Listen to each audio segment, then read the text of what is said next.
Sa aking minamahal na Barbara. Ang baho? Baho? Ay, pasensya ka na ha. Wala pa kasi akong pambiling ballpen kaya ipot muna ginamit ko. Eh? Ako ay sumulat sapagkat lubos na nalulungkot ang aking damdamin sa mga hindi magandang nangyari sa ating mga naunang pagkikita. Lubos akong humihingi ng patawad sa iyo at ipinapangako ko na ako'y tuluyan ng gagaling at magbabago.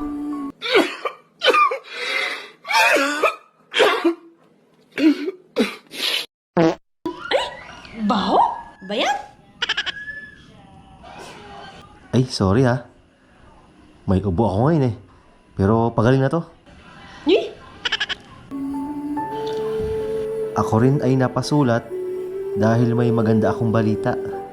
Dahil sa wakas ay meron na akong trabaho at makakapag-ipon na ako para sa ating kinabukasan. Mahal na mahal kita. Sana ay mabigyan mo pa ako ng tsansa at ako'y umaasa na tayo ay muling magkikita sa tamang panahon. Lubos na nagmamahal, Aa Ron.